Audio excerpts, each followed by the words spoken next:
अस्सलाम वालेकुम बच्चों, मैं ना वन शॉट लेक्चर रिकॉर्ड कर रही हूँ बायो एनर्जेटिक्स का, जो कि फर्स्ट ईयर का चैप्टर है। तो बायो एनर्जेटिक क्या है भाई? सबसे पहले हम कुछ टर्म्स समझते हैं जो कि मैंने लेक्चर नंबर 1 में भी समझाए थे, आज दोबारा से समझाती हूँ। जैसे कि सोलर होता है, ठीक है ना, जो सोलर एनर्जी है उसी कन्वर्जन होती है लाइट एनर्जी में। सोलर क्या करता है, क्या नाम है, एनर्जी कन्वर्जन करता है। कौन सी एनर्जी कन्वर्जन करता है? लाइट एनर्जी को इलेक्ट्रिकल एनर्जी में कन्वर्ट करता है, ठीक है। बिल्कुल वैसे ही फोटोसिंथेसिस भी एक ऐसे प्रोसेस जिसमें फूड प्रिपेयर करते हैं। कौन? प्लांट्स अपना फूड प्रिपेयर करते हैं, ठीक है ना। लाइट एनर्जी को कन्वर्ट करते हैं केमिकल एनर्जी, और वी कैन से कि फूड एनर्जी में कन्वर्ट करते हैं। तो बायो एनर्जेटिक बेसिकली क्या आएगा कि बायो मीन्स लाइफ और एनर्जेटिक्स यानी कि बेटा लिविंग सिस्टम में एनर्जी का कन्वर्जन होगा। ऐसे प्रोसेस को हम बोलते हैं, ऐसे फिनोमिना को हम बोलते हैं बायो एनर्जेटिक्स, ठीक है ना। इसके अलावा क्या नाम है, आपके डेफिनेशन में आप लिखे हुए transformation of energy from one form to another in living system, ठीक है। मतलब लिविंग सिस्टम में एनर्जी की ट्रांसफॉर्मेशन हो रही है, उसको एक फॉर्म से दूसरी फॉर्म में कन्वर्ट करें, उसको हमने बोलिए बायो एनर्जेटिक्स, ठीक है ना। फोटोसिंथेसिस भी इसकी एग्जाम्पल है और ट्रांसपायरेशन फोटोसिंथेसिस भी इसकी एग्जाम्पल है और एस्पायरेशन भी इसी की एग्जाम्पल है। Photosynthesis is a bio energetic process, ये भी बायो एनर्जेटिक प्रोसेस है, जिसमें क्या होता है भाई, लाइट एनर्जी कन्वर्ट हो जाती है केमिकल एनर्जी में, और बाज़-औक़ात ये भी लिखा होता है कि लाइट एनर्जी फूड एनर्जी में कन्वर्ट हो जाती है। आपकी मर्जी, आप कुछ भी बोलो। आपको पता है ना कि एटीपी क्या होता है? एटीपी होता है एनर्जी का मॉलिक्यूल, ठीक है। अब रेस्पिरेशन भी प्रोसेस है, कौन सा? बायो एनर्जेटिक प्रोसेस है, ठीक है ना। जिसमें क्या होता है, सेल में, हर सेल में, आपकी बॉडी में जितने भी सेल्स हैं, लिवर का सेल है, किडनी का सेल है, कोई सा भी सेल है, एवरी सेल में क्या होता है, रेस्पिरेशन होता है, सेलुलर रेस्पिरेशन होता है, ठीक है ना। तो सेल क्या करता है, ब्रेक डाउन करता है ग्लूकोज को, तभी हम रेस्पिरेटरी फ्यूल भी बोलते हैं और प्राइमरी फूड भी बोलते हैं, ठीक है ना। प्राइमरी फूड भी बोलते हैं और रेस्पिरेटरी फ्यूल भी बोलते हैं, ठीक है। ये एमसीक्यू में आ सकता है, तो ये बात आपने याद रखनी है। सेल क्या करता है, ब्रेक डाउन करता है ग्लूकोज को, और एज अ रिजल्ट क्या होता है, एनर्जी रिलीज होती है। ग्लूकोज में कौन सी एनर्जी होती है? Chemical potential energy. कौन सी एनर्जी होती है? Chemical potential energy. किस में कन्वर्ट हो जाती है? केमिकल एनर्जी में, विच इज एटीपी। एटीपी क्या? एनर्जी रिच मॉलिक्यूल, ठीक है। रेस्पिरेशन समझ में आ गया। रेस्पिरेशन भी क्या है? बायोलॉजिकल प्रोसेस है, as I told you earlier. उसके बाद भाई क्या हो गया, both photosynthesis and respiration are bio energetic process, ठीक है ना। मतलब देखो, हमारे पास जो रेस्पिरेशन है, हमारे पास क्या है, जो रेस्पिरेशन है बेटा, वो बायो एनर्जेटिक प्रोसेस है। मतलब देखो सही है। तो मतलब फोटोसिंथेसिस और रेस्पिरेशन दोनों के दोनों कहेंगे बायो एनर्जेटिक प्रोसेस है। रेस्पिरेशन आपको डेफिनेशन यहाँ पे नजर आ रही है, ब्रेक डाउन ऑफ ग्लूकोज का फॉर्मूला क्या होता है, C6H12O6 in a cell to release energy, इसको रेस्पिरेशन एनर्जी रिलीज करता है। एनर्जी क्या होती है? एटीपी होता है। एटीपी क्या होता है? एनर्जी रिच मॉलिक्यूल्स होते हैं, ठीक है। अब रेस्पिरेशन की दो टाइप्स होती है, एक होती है एरोबिक रेस्पिरेशन, दूसरी होती है एनारोबिक रेस्पिरेशन। अगर क्या नाम है, ऑक्सीजन की एब्सेंस में क्या नाम है, आपका ग्लूकोज का मॉलिक्यूल टूट रहा है और एटीपी जनरेट करे, तो उसको हम बोलेंगे एनारोबिक रेस्पिरेशन, ठीक है ना। और अगर ऑक्सीजन की प्रेजेंस में ही आपका क्या नाम है, ग्लूकोज का मॉलिक्यूल टूट रहा है, एनर्जी यानी एटीपी रिलीज करो, तो ऐसी रेस्पिरेशन को बोलते हैं एरोबिक रेस्पिरेशन, ठीक है। मैं आपको एरोबिक और एनारोबिक रेस्पिरेशन में थोड़ा डिफरेंस समझाने लगी हूँ भाई। देखो, ऑक्सीजन को भी अपना हथौड़ा समझ लो, हैमर समझ लो, ठीक है ना। अब हथौड़ा होता है तो कोई चीज़ क्या होती है, बहुत अच्छे से टूट जाती है। Break down of glucose in the presence of oxygen, अभी हथौड़ा है, ऑक्सीजन अभी हैमर है ना, हथौड़ा है। तो अगर क्या नाम है, हथौड़ा है, तो ग्लूकोज बहुत अच्छे से टूट जाएगा, यानी उसका कंप्लीट ब्रेक डाउन हो जाएगा। अगर क्या नाम है, एब्सेंस में होगा, तो क्या नाम है, वो क्या होगा, इनकम्प्लीट ब्रेक डाउन होगा, लेस एनर्जी प्रोड्यूस होगी, ठीक है ना। और यहाँ पे मोर एनर्जी प्रोड्यूस होगी। कार्बन डाइऑक्साइड और वाटर क्या आएंगे, प्रोड्यूस होते हैं, जिसको हम क्या बोलते हैं, बाय प्रोडक्ट। रेस्पिरेशन के, एरोबिक रेस्पिरेशन के दो बाय प्रोडक्ट होते हैं, एक होता है कार्बन डाइऑक्साइड, दूसरा क्या होता है, वाटर होता है, ठीक है ना। उसके अलावा देखो, एनिमल सेल में क्या होता है, लैक्टिक एसिड प्रोड्यूस होता है, और ईस्ट में क्या नाम है, इथानॉल, या फिर आप इथाइल अल्कोहल भी बोल सकते हो, और कार्बन डाइऑक्साइड प्रोड्यूस होता है। बात समझ में आएगा, मैंने आपको क्या बताया। एनिमल सेल में क्या बनता है, एनिमल सेल में लैक्टिक एसिड प्रोड्यूस होता है, और ईस्ट में खमीर में क्या प्रोड्यूस होता है, इथाइल अल्कोहल, या फिर इथानॉल, या फिर आप क्या नाम है, कार्बन डाइऑक्साइड बोलो, ठीक है ना। इथाइल अल्कोहल बोलो या इथानॉल, बात एक ही है, ठीक है ना। और कार्बन डाइऑक्साइड रिलीज होता है, ये बातें आपने याद रखनी है। एनिमल सेल में क्या रिलीज होता है, एनारोबिक रेस्पिरेशन के दौरान लैक्टिक एसिड, और ईस्ट में क्या होता है, इथानॉल, और क्या नाम है, कार्बन डाइऑक्साइड रिलीज होता है, राइट। उसके बाद आपको ये पता होना चाहिए कि एरोबिक रेस्पिरेशन का होते हैं। एरोबिक रेस्पिरेशन के 4 स्टेप्स होते हैं, एक होता है glycolysis, link reaction, Krebs cycle, और ईटीसी यानी इलेक्ट्रॉन ट्रांसपोर्ट चेन। तो साइटोप्लाज्म में क्या होता है भाई, साइटोप्लाज्म में होता है ग्लाइकोलाइसिस, बाकी तीनों के तीनों स्टेप्स का होता है माइटोकॉन्ड्रिया में होता है, ठीक है। और ये जो एनारोबिक रेस्पिरेशन के दो ही स्टेप्स होते हैं, एक होता है ग्लाइकोलाइसिस, दूसरा होता है फर्मेंटेशन, और दोनों के दोनों साइटोप्लाज्म में होते हैं। बात समझ में आ गई। अब आगे बढ़ते तो भाई देखो, एनारोबिक रेस्पिरेशन का पहला स्टेप होता है ग्लाइकोलाइसिस। ग्लाइको मीन्स ग्लूकोज, और लिसिस का मतलब होता है ब्रेक डाउन, यानी एक ऐसा प्रोसेस है जिसमें हमने ग्लूकोज की तोड़ फोड़ मचा देनी है, ग्लूकोज को चकना चूर कर देना है, ग्लूकोज को तोड़ देना है, ठीक है ना। ग्लूकोज का फॉर्मूला होता है C6H12O6, ठीक है। ये 6 कार्बन वाला मॉलिक्यूल है, क्या है, ये 6 कार्बन वाला मॉलिक्यूल है। अब इसको हम बीच से तोड़ देंगे, इसको हम कैसे तोड़ देंगे, बीच से तोड़ देंगे। बीच से तोड़ोगे तो 3 एक तरफ, 3 एक तरफ, तो बिल्कुल ऐसा ही होगा। ग्लूकोज को हम बीच से तोड़ देंगे, और ये क्या नाम है, 2 मॉलिक्यूल्स में कन्वर्ट हो जाएगा, 3-3 वाले, ठीक है ना। तो आपके पास 3 कार्बन वाले 2 मॉलिक्यूल आ जाएंगे, जिसको हम बोलेंगे पायरोवेट, ठीक है ना। पायरोवेट का फॉर्मूला क्या होता है, C3H4O3। पायरोवेट का फॉर्मूला क्या होता है, पायरोवेट का फॉर्मूला होता है C3H4O3। आप ऐसे निशानी लगा लो, दोनों साइड पे 3-3 और बीच में 4, ऐसे निशानी लगा ली कि दोनों साइड पे 3-3 और बीच में क्या आ गया, 4 आ गया, ठीक है ना। अच्छा भाई, फिर क्या नाम है, मैंने आपको क्या बताया, है, ये पायरुवेट आ गया, डेफिनेशन भी लिख दी गई है। अब तो break down of glucose into 2 molecules of pyruvate, इस प्रोसेस को हम क्या बोलते हैं, ग्लाइकोलाइसिस।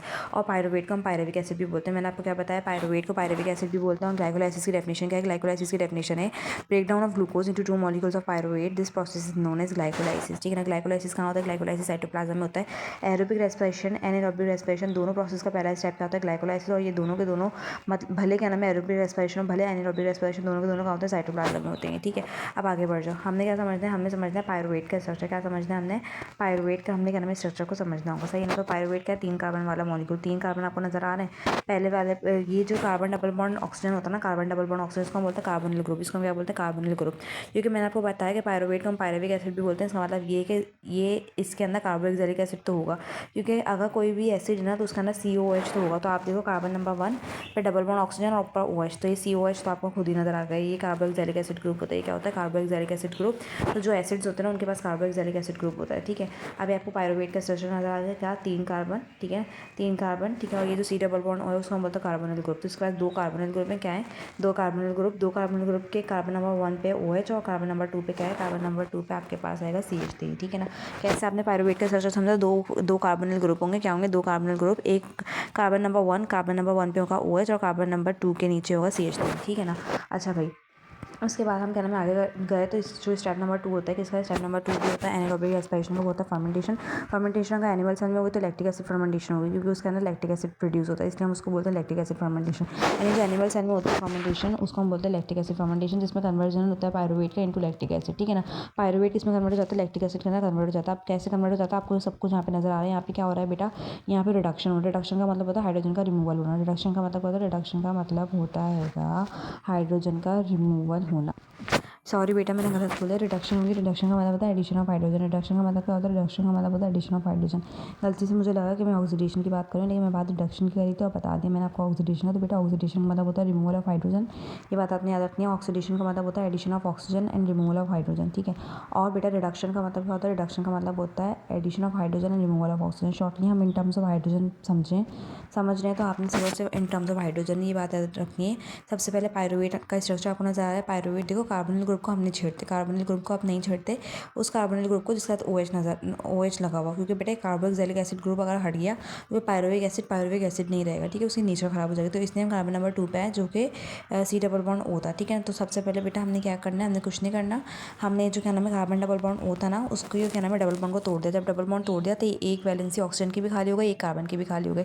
अब रिडक्शन का मतलब ये है कि हमें क्या चाहिए होगा, रिड्यूसिंग एजेंट चाहिए होगा। क्या चाहिए होगा, रिड्यूसिंग एजेंट। तो रिड्यूसिंग एजेंट है हमारे पास NaDH2, क्योंकि हमारे पास 2 पायरुवेट के मॉलिक्यूल, तो इसलिए हमने 2 NaDH2 को बुलवाया और उस बेचारे ने अपने हाइड्रोजन के मॉलिक्यूल को लूज़ किया, 2 हाइड्रोजन को लूज़ किया। तो क्या होगा, ये 2 हाइड्रोजन लग जाएंगे, क्योंकि ये कार्बन की वैलेंसी खाली हुई है तो उसके साथ लग जाएगा, एक ऑक्सीजन की वैलेंसी खाली हुई तो उसके साथ लग जाएगा। अभी आपके पास क्या बन गया, लैक्टिक एसिड। ये क्या बन गया आपके पास, लैक्टिक एसिड बन गया। ये NaDH2 क्या है, रिड्यूसिंग एजेंट है। ठीक है, NaDH2 क्या है, NaDH2 रिड्यूसिंग एजेंट। अब उसके बाद फर्मेंटेशन एनिमल सेल में तो हो गया। ठीक है, एनिमल सेल में हो गया। यहाँ पे आपने समझ लिया कि भाई NAD क्या है, ग्लाइकोलाइसिस में 2 NaDH2 बन गए। ठीक है ना, मतलब 2 NaDH2 थे, 2 NaDH2 आए थे। ठीक है, हमारे पास ग्लाइकोलाइसिस के प्रोसेस में। ठीक है, यहाँ पे हमारे पास आया था, ये क्या बन गया, 2 NAD बन गया, क्योंकि उन्होंने हमें क्या दे दिया, हाइड्रोजन दे दिया, वो हमने लगा दिया। ठीक है, तो ये रिडक्शन हो गई। Basically addition of hydrogen is called reduction. तो हमारे पास 2 लैक्टिक एसिड बन गए। क्या बन गए भाई, 2 लैक्टिक एसिड बन गए।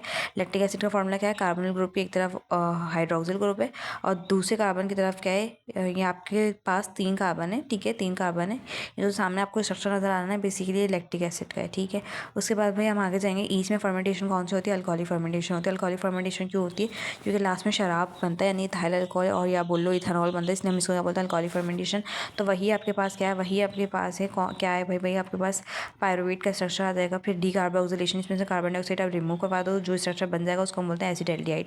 क्या बोलते हैं उसको, हम बोलते हैं एसिटाल्डिहाइड। वापसी से हम रिडक्शन करवाएंगे, वापसी से हम क्या करवाएंगे, रिडक्शन करवाएंगे। कैसे रिडक्शन करवाएंगे, जो कार्बन हैगा एसिटाल्डिहाइड का जो कार्बन है, इसे डबल बॉन्ड को तोड़ेंगे तो एक कार्बन की वैलेंसी खाली, एक ऑक्सीजन की वैलेंसी खाली। ठीक है ना, NaDH2 आपके पास रिड्यूसिंग एजेंट है, उसको बुलवाएंगे, वो अपने हाइड्रोजन को लूज करेगा और HH जाके लग जाएगा एक ऑक्सीजन के साथ, एक क्या नाम है कार्बन के साथ। तो आपके पास क्या बन गया, इथेनॉल। इथेनॉल भी बोल सकते हो, इथाइल अल्कोहल भी बोल सकते हैं। इसको हम क्या बोलते हैं, इस प्रोसेस को हम बोलते हैं अल्कोहलिक फर्मेंटेशन। ठीक है, अब एरोबिक रेस्पिरेशन का भी पहला स्टेप क्या होता है, ग्लाइकोलाइसिस। ठीक है ना, अब क्या नाम है, ये क्या है, ग्लाइकोलाइसिस है, break down of glucose into 2 molecules of pyruvate is called glycolysis. ठीक है ना, फॉस्फोरिलेशन क्या होता है बेटा, ये कुछ टर्म समझा रहे हैं, सिर्फ कुछ टर्म समझा रहे हैं। फॉस्फोरिलेशन क्या होता है, एडिशन ऑफ फॉस्फेट।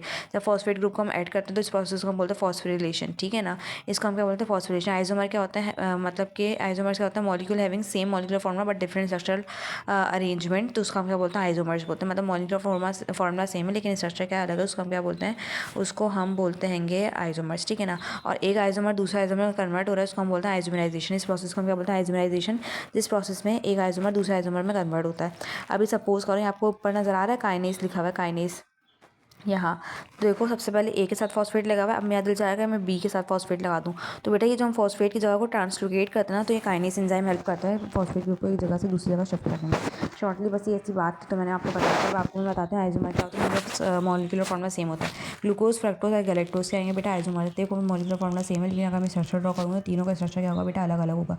तीनों का स्ट्रक्चर क्या होगा बेटा, अलग अलग होगा। ग्लूकोज, फ्रक्टोज, गैलेक्टोज, ठीक है। आपको नजर आ रहा है ग्लूकोज, फ्रक्टोज, गैलेक्टोज का फॉर्मूला क्या आएगा, सेम आएगा। लेकिन बेटा ये क्या नाम है, एक दूसरे का आइसोमर है। अब ना मैं आपको शुगर, कार्ब्स या फिर कार्बोहाइड्रेट की डेफिनेशन बताती हूँ। कार्बोहाइड्रेट क्या होता है, पॉलीहाइड्रोक्सी एल्डिहाइड या पॉलीहाइड्रोक्सी कीटोन होता है। पॉलीहाइड्रोक्सी का मतलब है, मैं आपको ये टर्म्स का मतलब समझाती हूँ। पॉली का मतलब होता है मोर देन वन और हाइड्रोक्सी का मतलब होता है OH ग्रुप। हाइड्रोक्सी का मतलब क्या होता है, OH ग्रुप। कार्बोनिल का मतलब क्या होता है, मैंने आपको बताया था। कार्बोनिल ग्रुप क्या होता है, कार्बन डबल बॉन्ड O को हम बोलते हैं carbonyl group. Carbon double bond O को हम क्या बोलते हैं, कार्बोनिल ग्रुप। अब कीटोन क्या होता है, एल्डिहाइड क्या होता है, ये मैं आपको बताती हूँ बेटा। जब कार्बोनिल ग्रुप के दोनों तरफ कार्बन होगा, जब कार्बोनिल ग्रुप के दोनों तरफ कार्बन होगा तो उसको हम बोलते हैं कीटोन, ठीक है। और जो कीटोन होता है किसी भी चीज़ में प्रेजेंट है तो हम बोलते हैं भाई कीटोनिक ग्रुप प्रेजेंट है, ठीक है ना। अच्छा भाई एल्डिहाइड में क्या होगा, कार्बोनिल ग्रुप की एक तरफ कार्बन होगा और दूसरी तरफ क्या होगा, हाइड्रोजन, तो उसको हम क्या बोलते हैं, उसको हम बोलते हैं एल्डिहाइड, ठीक है। अब उसके बाद यहाँ पे आपको क्या नाम है, नोट याद करना है कि कार्ब्स हैव 3 to 7 कार्बन। 3 से 7 कार्बन होंगे, तो हमने 3 कार्बन वाला यहाँ पे स्ट्रक्चर ड्रॉ कर लिया। 3 कार्बन वाला स्ट्रक्चर ड्रॉ कर लिया। ये 3 कार्बन वाला जो स्ट्रक्चर है वो क्या आएगा, एल्डोट्रायोस है। वो क्या आएगा, एल्डोट्रायोस है। और ये क्या है, कीटोट्रायोस है। आपको नजर आ रहा है इनका मॉलिक्यूलर फॉर्मूला क्या है, सेम मॉलिक्यूलर फॉर्मूला सेम है लेकिन स्ट्रक्चर फॉर्मूला अगर आप देखोगे स्ट्रक्चर सामने बना हुआ है वो बिल्कुल ही अलग होगा, ठीक है ना। एक में एल्डिहाइड ग्रुप है और दूसरे में कीटोनिक ग्रुप है। कैसे मुझे पता चला, कार्बोनिल ग्रुप की एक तरफ हाइड्रोजन है और दूसरी तरफ क्या, सॉरी, कार्बोनिल ग्रुप के एक तरफ क्या है हाइड्रोजन और दूसरी तरफ कार्बन है, तो यहाँ पे एल्डिहाइड ग्रुप है। और यहाँ पे देखो कार्बोनिल ग्रुप के दोनों तरफ क्या है कार्बन है, तो ये कीटोनिक ग्रुप है। तो ये कीटोट्रायोस है और ये एल्डोट्रायोस है, ठीक है ना। ये स्ट्रक्चर के बेस पे मैंने इसका नाम बताया है। वैसे इसका अलग नाम है, मैं आपको बताती हूँ वैसे इसका अलग नाम क्या है। वैसे इसका नाम है ग्लाइसिल्डिहाइड। ये जो एल्डोट्रायोस शुगर है ना, इसका नाम है ग्लाइसिल्डिहाइड और ये क्या है, डाईहाइड्रोक्सी एसीटोन, ठीक है ना। तो ये डाईहाइड्रोक्सी एसीटोन और ग्लाइसिल्डिहाइड एक दूसरे क्या है, आइसोमर्स है, एक दूसरे क्या है, आइसोमर्स। बाकी बच्चों मैं थक गई हूँ, मैं नेक्स्ट वीडियो में बताऊँगी।